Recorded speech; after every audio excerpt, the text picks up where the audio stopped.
Hello friends, welcome back to our channel. अब start करते हैं भाई, हमारा चैप्टर जो था उसको रिज्यूम करते हैं। Properties of vector addition. Properties of vector addition में मैं क्या पढ़ाता हूँ, क्या इनकी प्रॉपर्टी पढ़ाता हूँ। सबसे पहली प्रॉपर्टी क्या भाई, कि जो वेक्टर एडिशन रहेगा वो सेम नेचर में ऐड हो सकता है। Means same nature of vector added.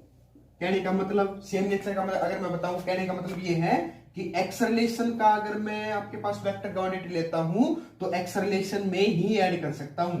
ये नहीं कर सकता कि एक्सरलेशन की क्वांटिटी लिया और इसमें वेलोसिटी में उसको ऐड कर दूंगा, ये पॉसिबल नहीं है। या फिर फॉर एग्जांपल मैं बात करूं कि अगर मैंने फोर्स ले लिया, फोर्स वेक्टर क्वांटिटी होती है, फोर्स ले लिया वेक्टर क्वांटिटी, इसको एक्सरलेशन या वेलोसिटी में ऐड नहीं कर सकता। सिर्फ किस में ऐड कर सकता हूं? सिर्फ फोर्स वेक्टर में ही ऐड कर सकता हूं। मीन सेम नेचर के अकॉर्डिंग में वेक्टर को ऐड किया जा सकता है। सेकंड प्रॉपर्टी अगर मैं बात करूं भाई, कि सेकंड प्रॉपर्टी अगर मैं बात करता हूं तो भाई जो हमारे पास वेक्टर्स होते हैं, कहने का मतलब मैं अगर मैं बात करूं, vectors are commutative property. Commutative property कहने का मतलब ये कॉम्यूटेटिव प्रॉपर्टी को बिहेव करते हैं। कॉम्यूटेटिव प्रॉपर्टी का मतलब मैं आपको बताऊं कि सिंपल एडिशन का, कहने का मतलब कि ए वेक्टर प्लस में B vector is equal to में किसके बराबर रहेगा? बी वेक्टर प्लस में ए वेक्टर।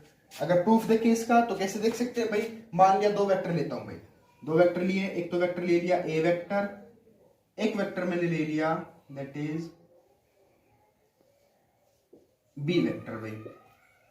ठीक है, ए वेक्टर बी वेक्टर, ये कोई रिजल्टेंट मान रहा हूं इन वेक्टर का, ये रिजल्टेंट ले लिया बी वेक्टर। अब इसी प्रॉपर्टी के अकॉर्डिंग में इसको क्या बना सकता हूं भाई, इसको बना सकता हूं एक पैरेललोग्राम। क्या बना सकता हूं? एक पैरेललोग्राम।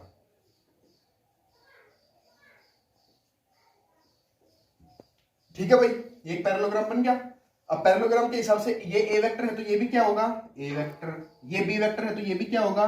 B vector. क्लियर है? अब यहां से अगर मैं प्रॉपर्टी देखूं, अब मैं क्या देखूं? एक प्रॉपर्टी देखूं क्या भाई, कि पैरेललोग्राम ऑफ वेक्टर में एक चीज अगर मैं अभी इसका नाम देता हूं भाई, पी क्यू आर एस, तो मैं ट्रायंगल लेता हूं, एक राइट एंगल ट्रायंगल में लेता हूं P Q are, in triangle P Q are. इस ट्रायंगल में क्या देख पा रहा हूं कि रिजल्टेंट जो फोर्स है, that resultant force is equal to में किसके बराबर होगा? ए प्लस में बी। क्यों? क्योंकि यहां से मैं क्या अप्लाई कर सकता हूं? यहां से मैं अप्लाई कर सकता हूं ट्रायंगल लॉ को। क्या लॉ को? ट्रायंगल लॉ, कि जो हमने अपने अर्लियर वीडियोस में किया है। तो यहां से मैं क्या अप्लाई करता हूं? ट्रायंगल लॉ को अप्लाई किया। ट्रायंगल लॉ को अप्लाई करूंगा तो क्या बनेगा? That resultant force R is equal to में किसके बराबर? ए वेक्टर प्लस में B vector. A vector plus में बी वेक्टर। आ गया भाई। एक तो आपके पास ट्रायंगल ये बनी, एक दूसरे ट्रायंगल में देख पा रहा हूं क्या? P S R. एक दूसरे ट्रायंगल देखिए, in triangle P S R. अब यहां से जो रिजल्टेंट क्या है? P R. Then resultant is equal to में अगर मैं देखूं तो क्या रहेगा? बी प्लस में A vector, B vector plus में ए वेक्टर। बट यहां पे मैं दोनों ट्रायंगल्स को इक्वेशन नंबर 1 मानूं, इक्वेशन नंबर 2 मानूं।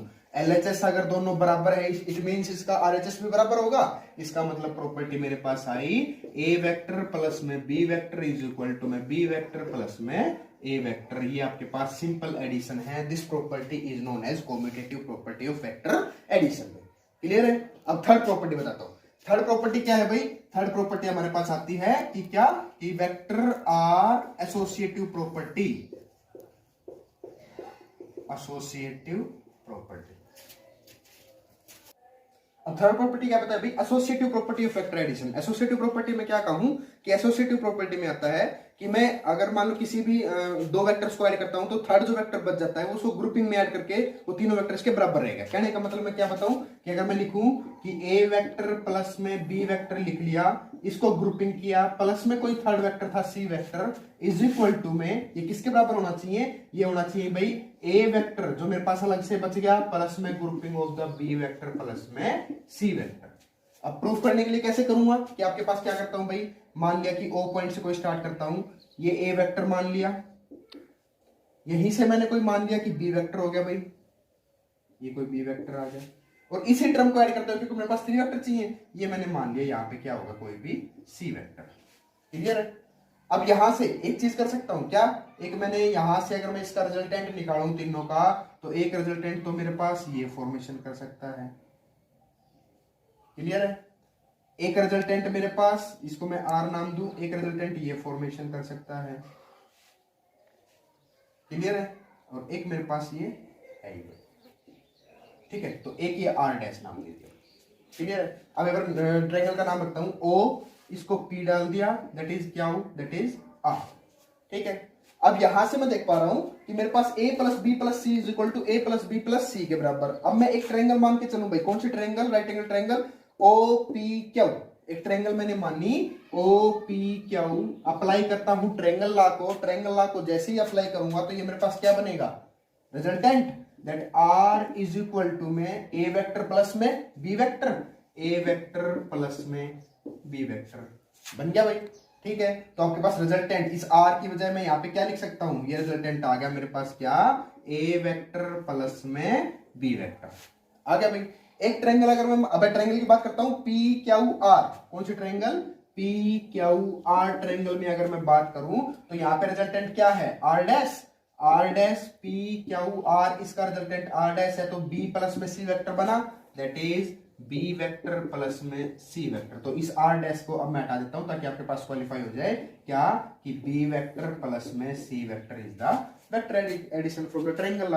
ठीक है भाई, अब यहां से अगर मैं देखूं आपके पास मेरे को लाना है a प्लस बी प्लस में सी वेक्टर, तो a प्लस बी तो है ही, प्लस में सी वेक्टर कहां से आ सकता है, इस ट्रायंगल से आ सकता है। तो मैं क्या करूं, अगर मैं रिजल्टेंट आर डैश निकालूं, कहने का मतलब मैं क्या निकालूं, आर डबल डैश निकालूं, तो मैं ट्रायंगल की बात करता हूं ओ क्यू आर, किस ट्रायंगल की, in triangle O Q R. अगर रिजल्टेंट की मैं बात करता हूं from the triangle law, then resultant R double dash is equal to में क्या आएगा, ए प्लस में बी वेक्टर प्लस में कौन सा, सी वेक्टर, क्योंकि ओ क्यू आर ले रहा हूं तो ये दोनों वेक्टर एडिशन हो गया, बच गया क्या, आर डबल डैश। तो R double dash is equal to में ए वेक्टर प्लस में बी वेक्टर प्लस में सी वेक्टर। क्लियर है ट्रायंगल लॉ से? अब मेरे पास दूसरे टर्म में आ रहा है ए प्लस में बी प्लस में, बी प्लस में सी वेक्टर तो ये रहा और ए वेक्टर ये रहा, तो ट्रायंगल क्या ले लूं, ओ पी आर। तो इन ट्रायंगल ओ पी आर में अगर मैं बात करूं फ्रॉम द ट्रायंगल लॉ, तो मेरे पास रिजल्टेंट जो वेक्टर आएगा that is O P R. P R तो मेरे पास क्या है, B plus C vector, that is B vector plus में सी वेक्टर, और प्लस में क्या है, ए वेक्टर, प्लस में क्या है, ए वेक्टर। क्लियर है? बट मैं यहां से इक्वेशन नंबर 1, इक्वेशन नंबर 2 दोनों को अगर देखता हूं, अगर LHS बराबर है, इसका मतलब क्या होगा, इसका मतलब होगा RHS भी बराबर होगा, RHS बराबर होगा, इट मींस क्या हो गया, इट मींस हो गया ए वेक्टर प्लस में बी वेक्टर प्लस में C vector is equal to में बी वेक्टर प्लस में सी वेक्टर प्लस में ए वेक्टर। तो यही तो हमें प्रूव करना था। इट मींस ये हुआ दैट वेक्टर एडिशन जो प्रॉपर्टी है, it behaves the associative property. कौन सी प्रॉपर्टी को बिहेव करता है, एसोसिएटिव प्रॉपर्टी को। कहने का मतलब sum of the two vector, अगर ग्रुपिंग में बात करता हूं, प्लस में जो थर्ड वेक्टर है इज इक्वल टू में sum of the second two vectors, plus में जो मेरे पास ग्रुपिंग करने के बाद जो थर्ड वेक्टर बचा ए वेक्टर, वो आपके पास क्या आता है, associative property of vector addition में। क्लियर है? अगर मैं अब यही इसी प्रॉपर्टी की जगह मैं बात करूं कि सब्ट्रैक्शन की, क्या बात करूं भाई, कि सब्ट्रैक्शन। अभी तक तो हम क्या कर रहे थे, प्रॉपर्टीज ऑफ वेक्टर एडिशन, अब मैं बात करूं properties of vector subtraction. Subtraction में अगर मैं बात करता हूं तो मेरे पास क्या होगा कि सेम नेचर में जो मैंने बताया था वो तो सेम रहना है, बट सेकंड प्रॉपर्टी जो हमने कराई थी, क्या जो हमारे पास कराई थी, कम्यूटेटिव प्रॉपर्टी, जो क्या कराई थी, कम्यूटेटिव प्रॉपर्टी है, वो हेल्ड नहीं करती। कहने का मतलब मैं ये नहीं कर सकता कि ए वेक्टर माइनस में B vector is equal to में बी वेक्टर माइनस में ए वेक्टर, उस प्रॉपर्टी को बिहेव नहीं कर सकता। तो मेरे पास commutative property in the subtraction rule follow नहीं करेगा। सेकंड प्रॉपर्टी अगर मैं बात करूं कौन सी, एसोसिएटिव प्रॉपर्टी करिए, तो ये भी एसोसिएटिव प्रॉपर्टी भी फॉलो नहीं करेगा। क्यों नहीं करेगा भाई? कहने का मतलब कि ए वेक्टर माइनस में बी वेक्टर या फिर प्लस में माइनस में C vector is equal to में बी प्लस में सी वेक्टर और माइनस का ए वेक्टर कभी भी पॉसिबल नहीं है, तो ये भी सब्ट्रैक्शन में रूल फॉलो अप नहीं करेगा। तो ये आपके पास था प्रॉपर्टीज ऑफ वेक्टर एडिशन का, और एक तरफ हमने किया था प्रॉपर्टीज ऑफ सब्ट्रैक्शन। तो सब्ट्रैक्शन में फॉलो अप का नहीं करता, बट जो मेरे पास vector addition in the properties होता है, जो एडिशन की अगर मैं बात करूं तो वहां पे सेम नेचर, सेकंड जो आपके पास बिहेव करेगा कॉम्यूटेटिव प्रॉपर्टी, एंड थर्ड जो बिहेव करेगा दैट इज एसोसिएटिव प्रॉपर्टी में आप इनको ऐड कर सकते हैं भाई।